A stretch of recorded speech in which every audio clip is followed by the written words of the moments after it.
Welcome back. Today's story filled with drama and unexpected turns. Hit like, subscribe, and let's jump in. No matter how young you are, heartbreak can find you. Years later, I'd learn it doesn't spare you when you're older, either. I stood under the steaming shower, tears mixing with the water as I mourned Elena, the love I had lost. Back in third grade, Jack, who used to be my best friend, had somehow turned into my worst nightmare and decided to make my life miserable. I studied, and Jack never did. One afternoon, I wouldn't let him copy the answers from my paper on a spelling test. Then, when our grades came back, Jack flunked. Mrs. Clark, our teacher, suggested that he could get grades as good as mine if he actually studied. Jack had always been the golden boy, top dog, the recipient of never-ending praise, and this was his first criticism. I was used to criticism and disapproval. Hell, I wouldn't have even understood any praise if anyone had ever given it to me. With his ego shattered, Jack ran out of the classroom crying. He was furious and held it against me, even though I'd done nothing wrong as far as I could see. I was the shortest kid in our class. Jack was the tallest. He was a lot better looking than I was, but I was a lot smarter than he was. He was rich. I was poor. After school, he challenged me to a fistfight. I explained that though he would win, I would break his nose, and then he would no longer be handsome. That stopped him in his tracks. He said it wasn't worth his time to fight with me because everyone knew I was a jerk. He sneered and walked away. This was the first but not the last time I was called a jerk. I didn't know what a jerk was, but it didn't sound good, and I didn't want to be one.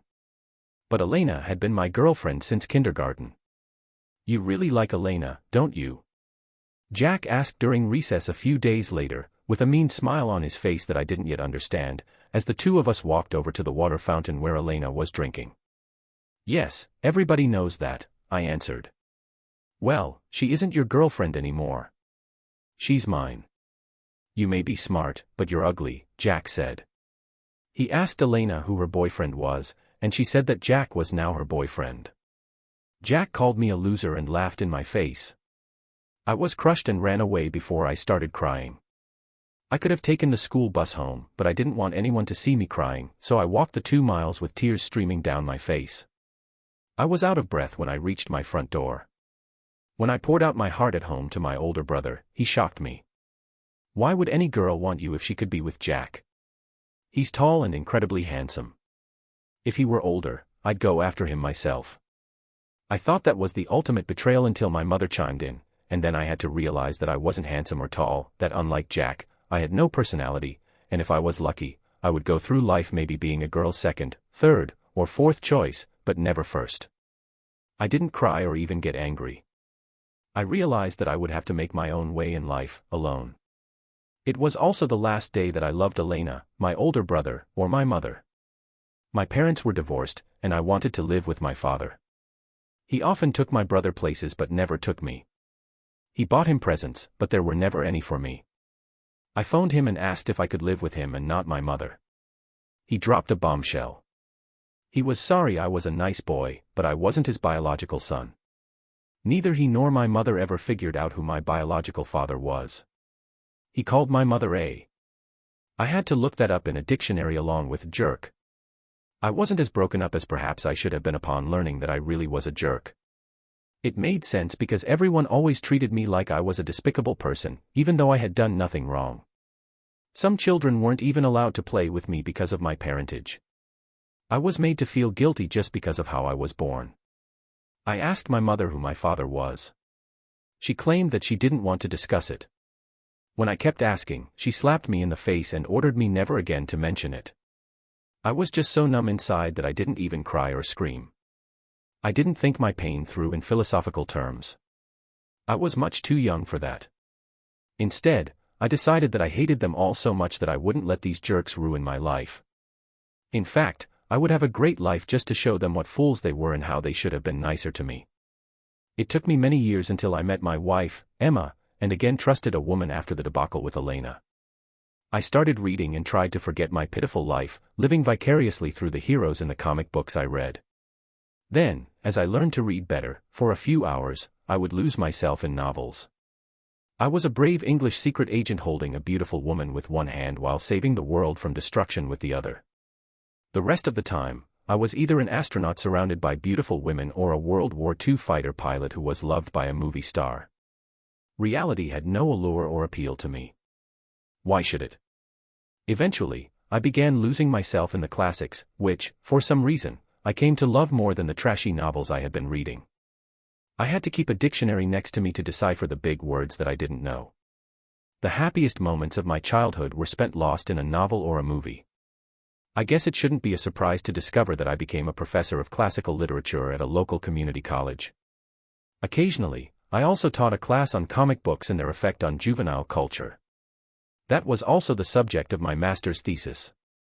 I claimed that children's moral perspective was, in large measure, based on the comic books they read.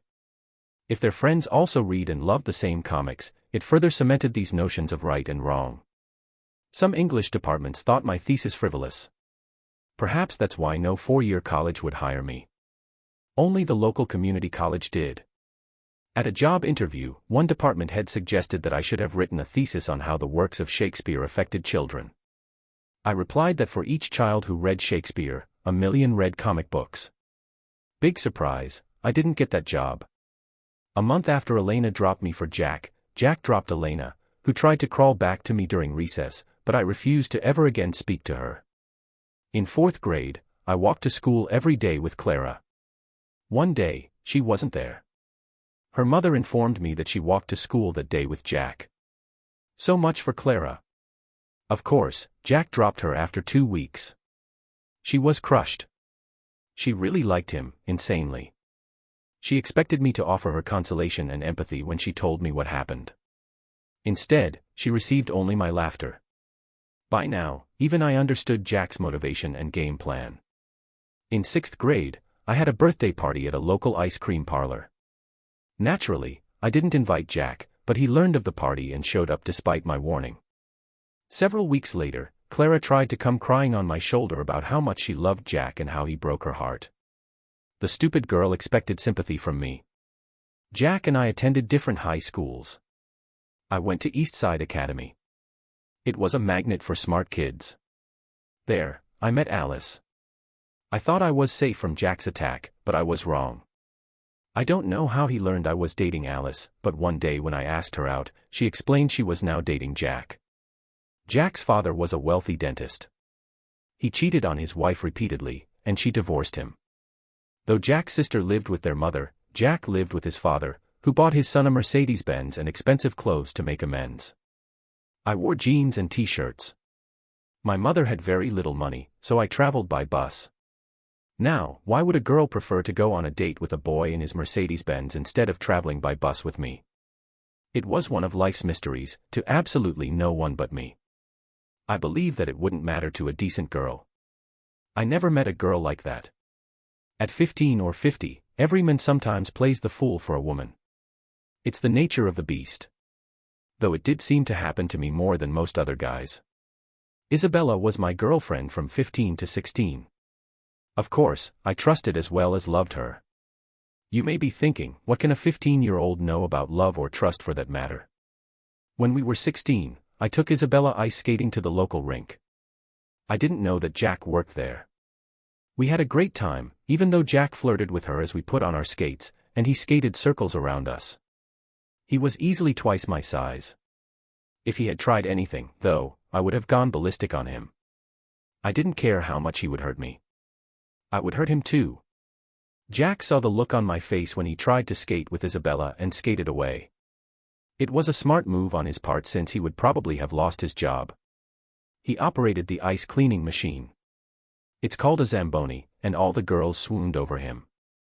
Isabella and I were walking home, crossing an icy street when a car slid out of control on the ice and veered towards us. I could have easily gotten away from it, but I didn't. I grabbed Isabella's arm and pushed her out of the way of the car to safety. I was hit by the car and woke up hours later in a hospital with casts on one arm and one leg and a headache from hell. I was in the hospital for 2 days, and Isabella visited me both days. I felt like her hero. I thought every girl wanted a hero, but I was wrong. Isabella criticized me for being a klutz and not also getting to safety in time, even though I explained that I put her safety above my own. She didn't seem to grasp it. I needed to use crutches for several weeks and took Isabella to the movies while hobbling. She seemed embarrassed to be with A. The next Saturday, she claimed to have the flu and couldn't go to a movie with me. I didn't want to go without her. I decided to show my affection and concern for her. I went to a deli and bought a gallon of chicken soup with noodles for her. I put it in my backpack and hobbled to her house, 2 blocks away. I rang the doorbell, and her mother let me in with a look of surprise on her face. Just then, Isabella walked down the stairs with her hair freshly done and lots of makeup. She wore a dress and looked at me in horror. She screamed that I had no business being there and to get out. The doorbell rang again. It was Jack, in a tuxedo. Tonight was the prom at his high school. As Isabella walked past me, I took the top off of the chicken soup container and poured it on Isabella's head. I watched with glee for a second as the noodles slowly dripped down her face, smearing her makeup and ruining her dress. Jack punched me in the face. I was so consumed with rage that I didn't even feel it. I lifted my right crutch quickly into his groin with 10 years of pent-up anger. I dropped my crutch and hit him in his stomach with a right hook. As he doubled over, I kicked him as hard as I could in his left knee, and he went down. As I quickly left the house, I didn't expect lifelong love and gratitude for saving Isabella's life, but neither did I expect to be stabbed in the back 2 weeks later. Though we continued to run into one another in high school, Isabella and I never again said a word to one another. My divorced mother had little money, so I went to a local college and lived at home. I heard that Jack went to an expensive party school for rich kids 1,000 miles away. I had grown over 6 inches in the past 2 years, and though Jack was still taller, I was no longer a shrimp. I had always been a bookworm. It was a lot cheaper than the psychological therapy I desperately needed but couldn't afford. I worked at the college library and met Emma, who was 2 years younger than I, and who was also a bookworm. Everyone called her Emma B, after the song. We lunched together discussing Kafka and Tolstoy, and finally, I blurted out how badly I wanted to kiss her.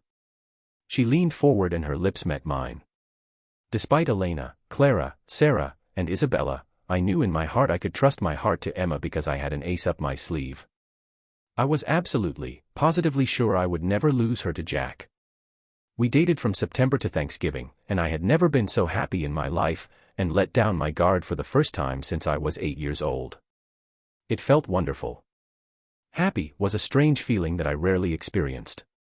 I introduced her to my family, and my mother, never a tactful person or someone who held me in high esteem, blurted out that she never thought I would find a girl that pretty who would like me.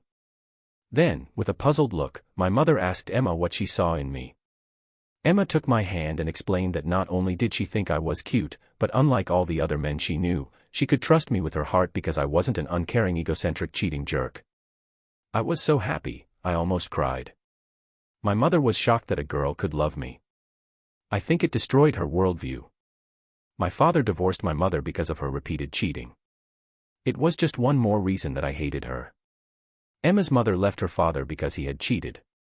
This was part of the bond that joined Emma and me. We both agreed that loving someone you couldn't trust was lunacy, or maybe even impossible.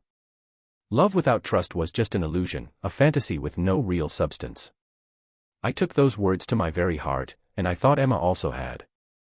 I was sitting at Ethan's and Sophia's sub shop during Thanksgiving break, waiting for my cheese steak when Jack and 3 of his friends swaggered over to me. "Hey, loser," he taunted. "I hear you have a new girlfriend who's a real skank.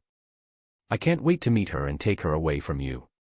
Then I'll be intimate with her and let her know what a real man is like after she's been intimate with you.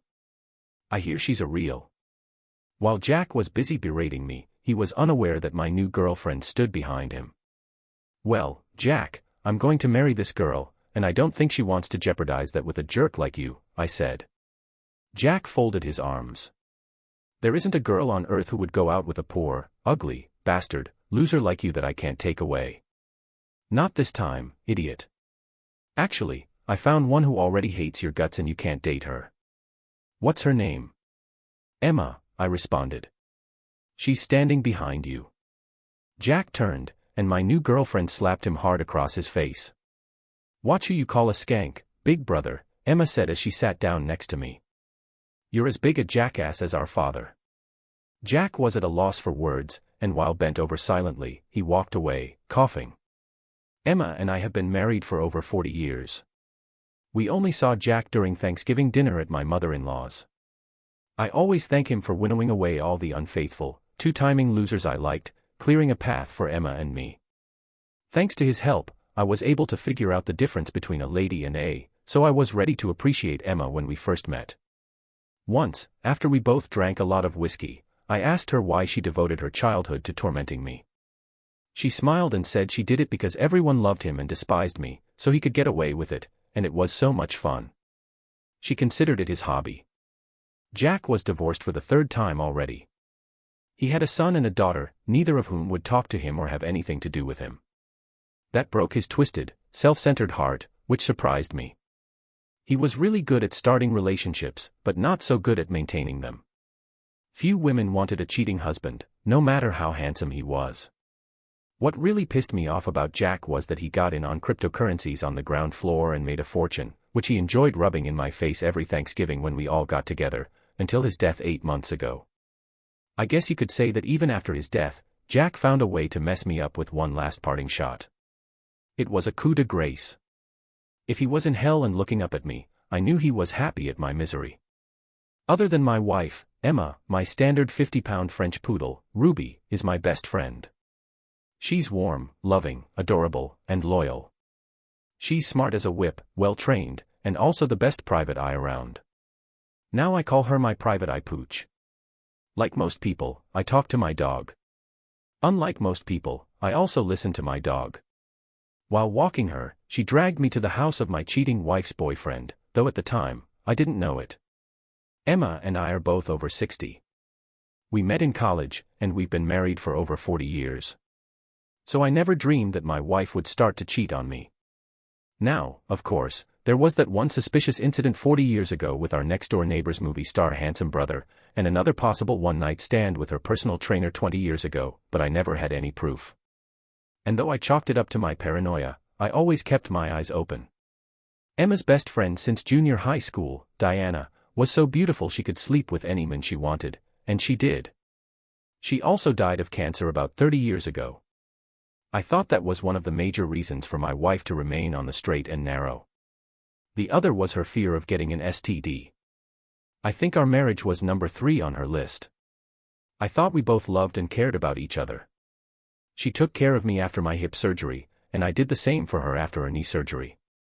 This behavior may not be what teenagers consider to be what true love and marriage are all about, but I think it's the definition of true love for people over 50. At this age, I spent more time taking care of her while she was in bed sick, needing help, than when she was in bed needing intimacy. Before we retired, we both taught English literature at a nearby community college. Now I just volunteer to tutor students at the local high school and help them fill out their college applications. I also take my dog to local senior homes once a week to cheer up the residents. Most of what I do there is listen to the residents tell me stories of their beloved pets who died decades ago. I don't mean to sound like a Pollyanna, but bringing joy to so many people with so little effort on my part brought a lot of joy to my heart as well.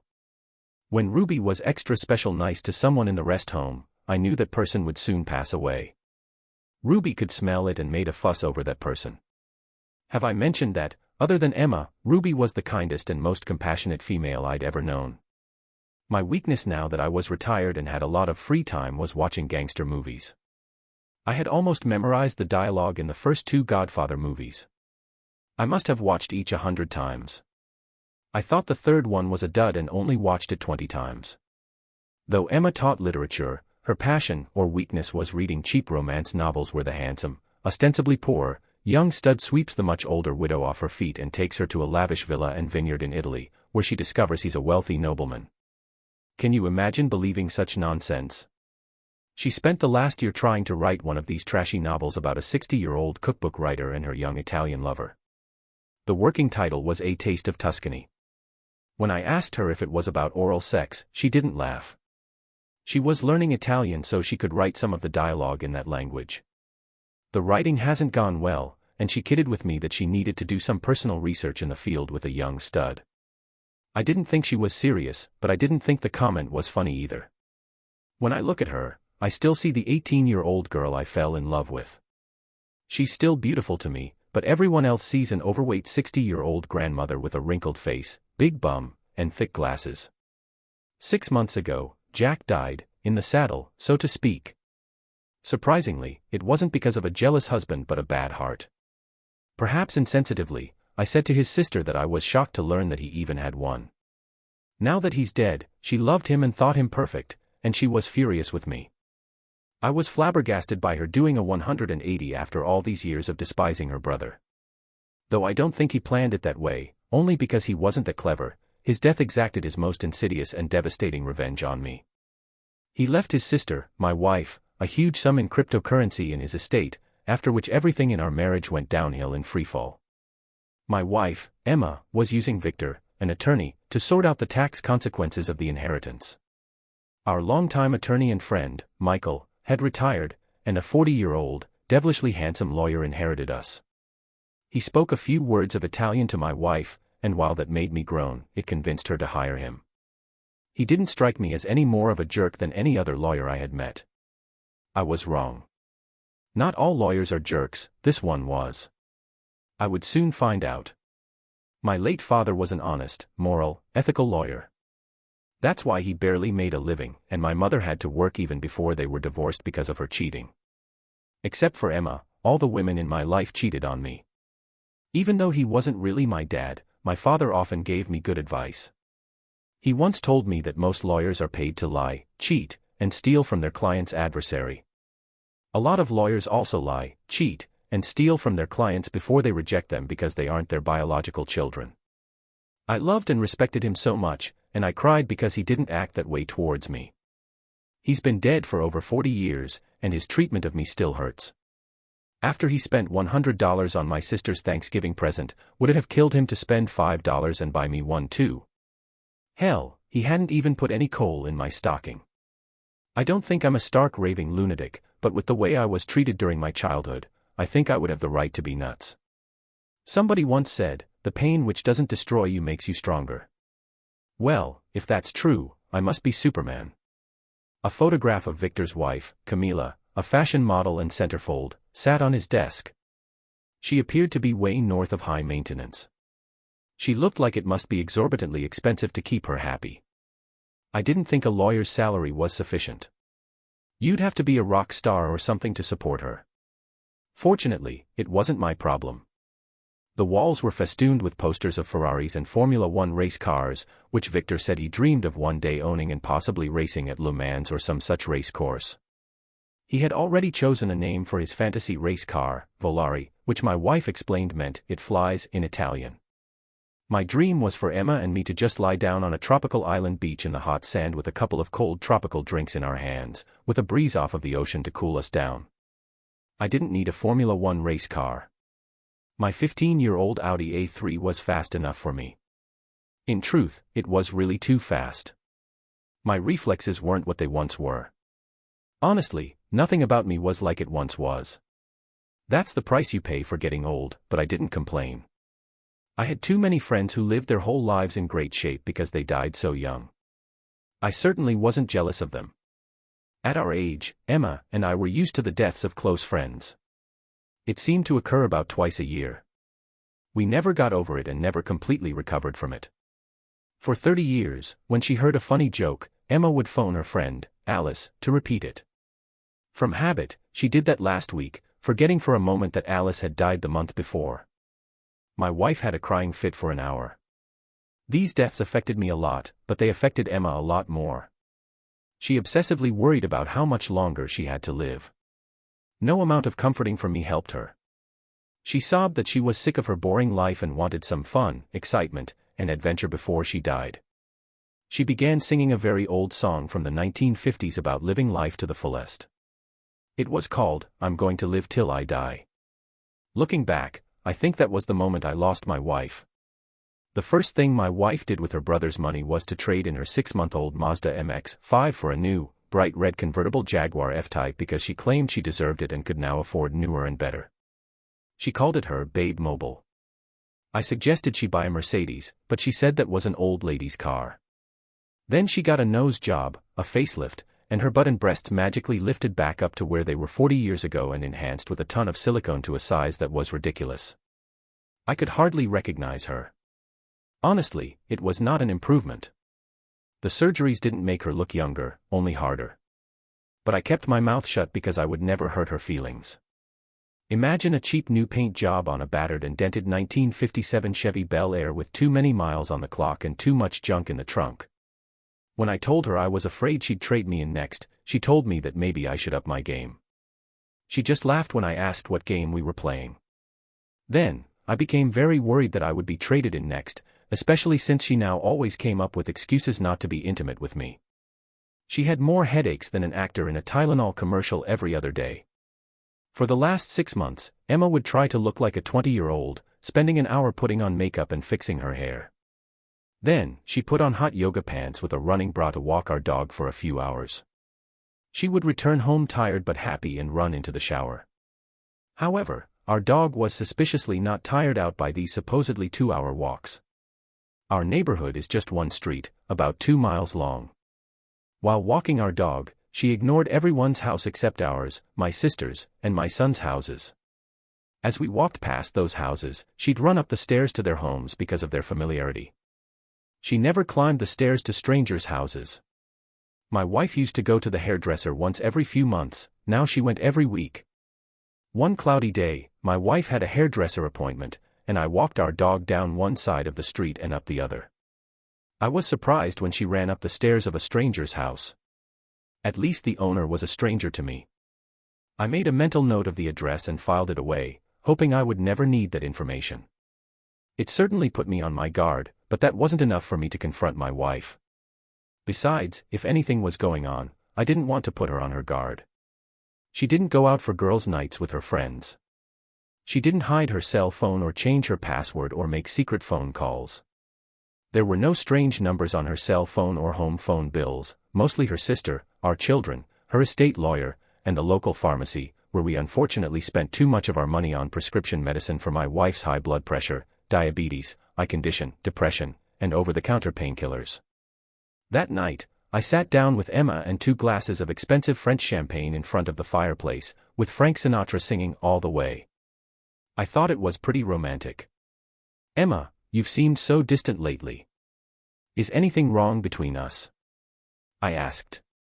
Emma sipped her champagne. "No, I'm just stressed by all this estate business." Relieved, I leaned in to kiss her, but she moved away. "Why are you attacking me?" "I'm not in the mood," she responded, and I knew I was in trouble. Since when was kissing my wife an attack? The last time she refused to kiss me was in 1996, when unbeknownst to me, she had a toothache. I thought of various ways to unearth the truth after her next walk. Should I pull her panties from the hamper and examine them for any trace of him? No, thanks. Should I hug and sniff her for men's cologne when she came through the door? I tried that, but she pushed me away, claiming she was too sweaty. I thought of putting on a mask or disguise and following her on her next walk, but I had no need to stroll around looking like Groucho Marx or the Lone Ranger. In anticipation of her walk the next day, I opened and activated the Find My app on her iPhone. That way, I could track her whereabouts. The next day, after she left for her walk, I opened the Find My app on my iPhone and discovered that she had left her iPhone in her dresser drawer. She had outsmarted me. Okay, the first set went to my wife. Undeterred, I bought an Apple AirTag and placed it on my dog's collar, hidden by a ton of fur, without telling my wife. 2 days later, my wife took the dog for a walk. I gave her a 20-minute head start, and then I tried to track our dog. I turned on the iPhone app and discovered that the tracker was 20 feet away.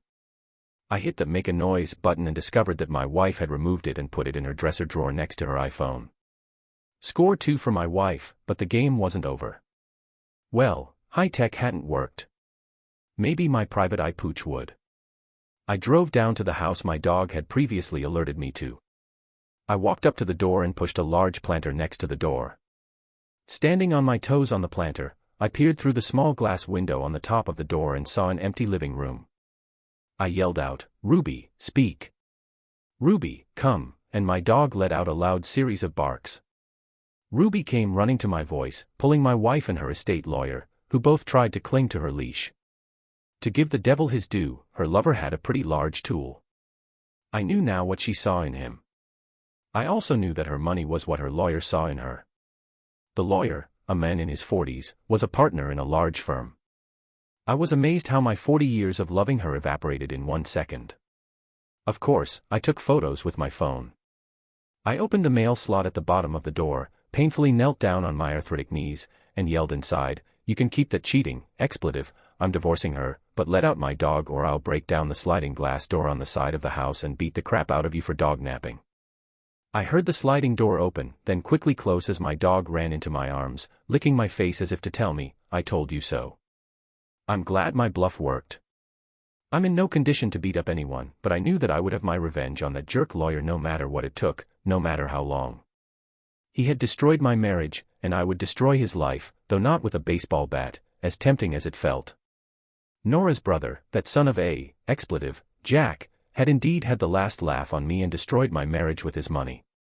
I took my dog and drove to the beach, where I cried for most of an hour while throwing a stick for my dog to catch. I returned home and made an appointment with a divorce lawyer, then loaded up my SUV with a lot of my stuff and my dog.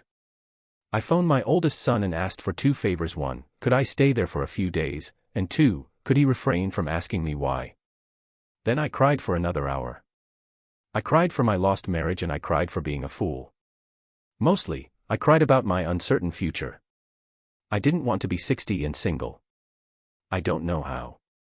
I had never wanted to know how. My wife had inherited the house from her late father, so it belonged to her. But I would have left anyway to escape all the memories it held. My soon-to-be ex-wife returned home a few hours later. "Why?" I asked. She smirked. "Let me be brutally honest with you. I'm 65 years old, with high blood pressure and diabetes. Who knows how much longer I have left?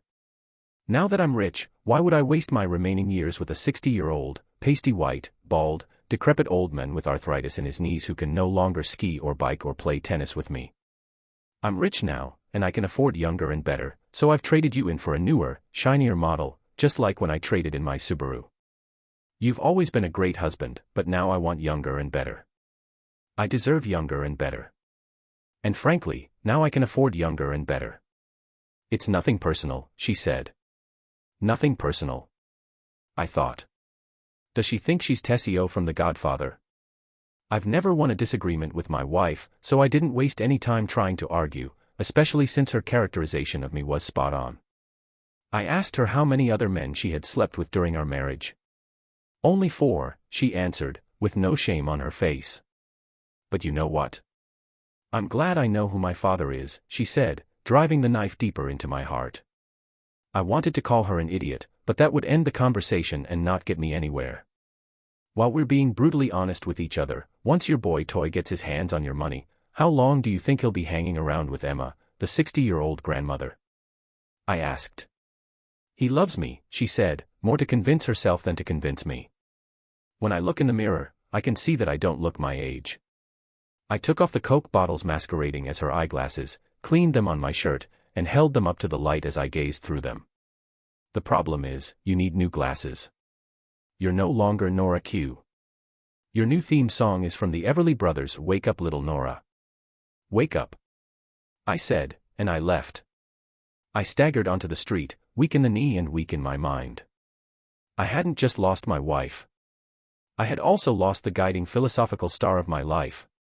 I had believed to my core that if I was a good husband, a faithful husband, a loving husband, that I would be rewarded with a wife who acted the same toward me. Looking back, I couldn't think of anything I ever said or did to my wife that merited this situation. I felt like such a damned fool for turning down propositions a half-dozen women made to me over the years. Some people can get away with lying and cheating. I was never one of those people. I never wanted to be somebody like that. When I even looked at a pretty student walking 100 feet away from me on campus, my wife immediately knew. The next time she saw me, I had the opposite of a poker face. If I had ever cheated on my wife, she would have sensed it within minutes of my return home. If she hadn't, I would most likely have immediately fallen on my knees, confessing and begging forgiveness. I've always been amazed at how some people can be such talented liars that they get away with it. It was not a talent I possessed or even wanted. I'm not claiming that I never told a lie. I'm not George Washington. But I think I'm like most people. I prefer and enjoy being honest. I don't have to remember a bunch of different versions of stories or which lies I told which people. It makes my life easier and less stressful. With my knees the way they are, stairs are my mortal enemies. I rented a ground floor, dog-friendly condo in a complex filled with 60-year-old divorcees and widows. I filed for divorce. I'm not Catholic, but I contacted the equivalent of my local priest, Father Martin O'Malley, the owner and bartender at O'Malley's Irish pub. I confessed my sins and my problems. He prescribed 2 bloody Hail Marys and a newer, younger, hotter woman. The first part of Father Martin's prescription only gave me a headache and a hangover the next day. After the hangover subsided, I went to the cannabis store. I bent the ear of the saleswoman with my sad story and asked her which brand of MJ would alleviate my anguish. She sold me some cannabis-infused gummies and sent me on my way. I returned home and took a gummy.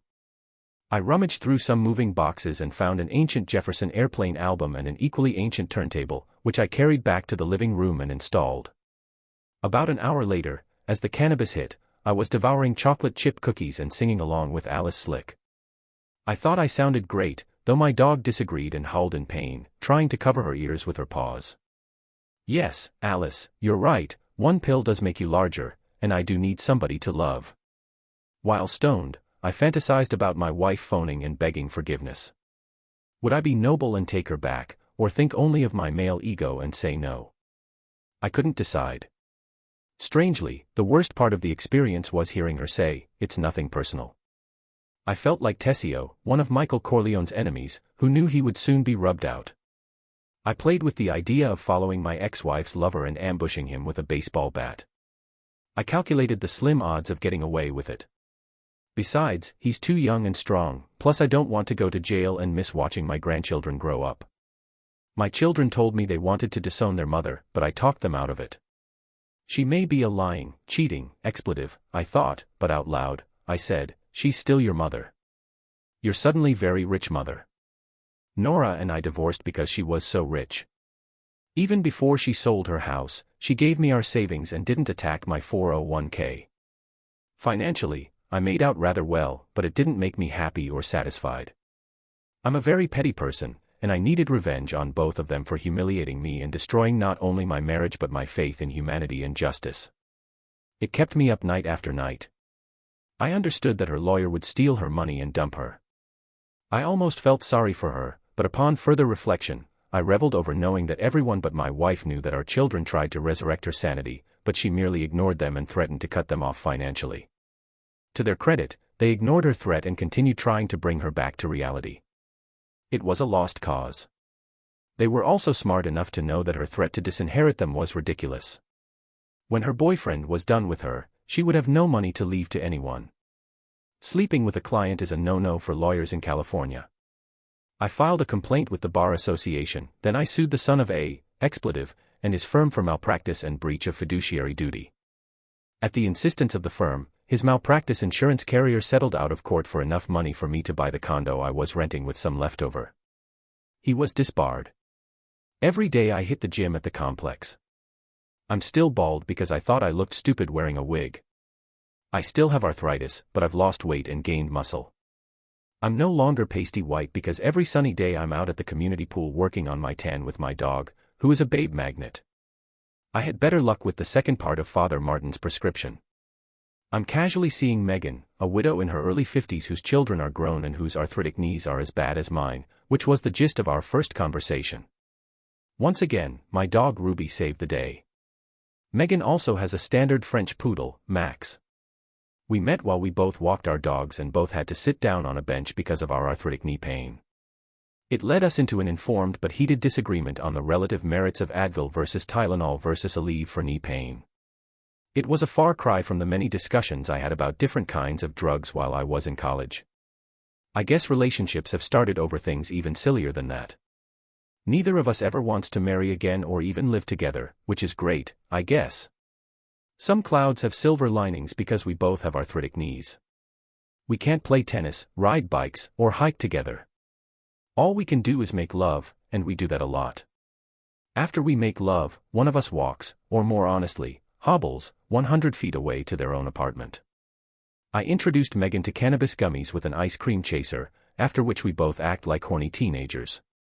We're not madly in love with each other, but we like each other a great deal, and more importantly, we trust one another, and we're comfortable with each other.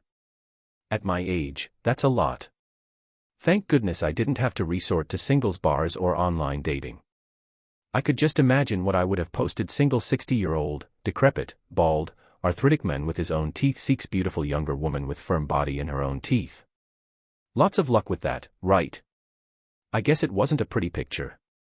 At least online dating would spare me the face-to-face humiliation of a singles bar, where I would be old enough to be the grandfather of everyone else there and couldn't even dance. My ex-wife's lover was, of course, fired and supposedly left his wife. He and my ex-wife lived together for 3 months or so, according to my children, during their European vacation to meet some of his aunts and uncles. She bought him a Ferrari at their factory in Ingolstadt, Italy, while they stayed nearby at a bed and breakfast at a vineyard in Tuscany, where she completed her romance novel A Taste of Tuscany. I could only imagine which part of her lover she was tasting in Tuscany, as I had discovered it was pretty big. I heard she choked on it. Within 2 weeks, she sold the novel to a New York publisher. They traveled to Austria, where she bought him a solid gold Rolex watch at the factory store in Zurich with the money from the sale of her novel. He convinced her to bankroll him in a crypto business centered in Salzburg, Austria, which she did. Surprise, surprise, there was no business. He just ran off with all of her money and reunited with his wife. Nora was burned in Salzburg, left in Laren, and totally swindled in Austria. My children informed me of this, even though their mother had sworn them to secrecy. If I were a better person, this would have made me sad. I'm not that wonderful, and at first, I laughed my butt off. But knowing how her boyfriend broke her heart broke my heart again. I guess when you've loved someone for so many years, it's hard to turn it off, but I'm working on it. I no longer daydream about wreaking revenge on my ex-wife. She managed to mess up her own life much worse than I could have imagined. I wouldn't even call it karma. It was so obvious and so inevitable that only a self-deluded fool couldn't have seen it coming down the pike at 100 miles an hour toward a head-on collision. Like the Beatles philosophically pointed out, my ex-wife ignored Can't Buy Me Love. Though I had taught college courses in 19th century poetry, the Beatles, along with Paul Simon and Bob Dylan, were my favorite poets. I think the answer to most of life's questions is entwined in their lyrics. My favorite songs are Sounds of Silence by Paul Simon, Yesterday by Lennon and McCartney, and, of course, the song that had unfortunately defined my life since my wife left me, Desolation Row by Bob Dylan. Later, Nora phoned me. She wasn't aware that I knew her boy toy dumped her and left her penniless. When she finished writing her novel, she said she got the May-December obsession out of her system and came to her senses. She said she wanted us to be together again because I was the only man she had ever loved. She proclaimed her eternal love for me. Except I thought for the last year we shouldn't throw away 40 years over the one little mistake I'd made, she said. Little mistake? I said. Then what the hell do you consider a big one? She asked if we could start over and make our marriage even better. I pointed out that we were no longer married. Then I had a maniacal idea. I told her I would take her back if, in order to prove her goodwill and remorse, she first sent me a check for $28,000. She began crying and said she shouldn't have to prove her love with money. I'm feeling generous, I said. Send me a check for $60,000. She finally admitted that her lover had stolen all of her money and she was destitute. I thought of some incredibly cruel things to say but held my tongue. Though she and her brother always enjoyed humiliating people, I never did. I gave out an involuntary laugh. I guess it's true, I responded to her. There's no fool like an old fool. I knew you must be flat broke to have the guts to phone me. She was so broke that she sobbed as she asked if I would lend her some money to return to the United States. Because of the 40 good years we had together, she said, that has to be worth something. I calculated what those years were worth to me, minus the betrayal, and wrote her a check for 40 cents, one for each of our years together. That made me feel like a jerk, so I tore up that check and mailed her a check for $1,200 so she could buy an airline ticket back to the States. Then I blocked her on Facebook, my iPhone, and my email accounts. I included a note that said, "This isn't a loan, and it isn't a gift. I'm paying you to never again contact me. I've traded you in for Megan, a younger, thinner, prettier model with a firmer, all-natural, silicone-free body. But like Tessio said in The Godfather, it's nothing personal. Thanks for watching. What do you think? Was the revenge justified? Share your thoughts in the comments, and don't forget to like and subscribe for more.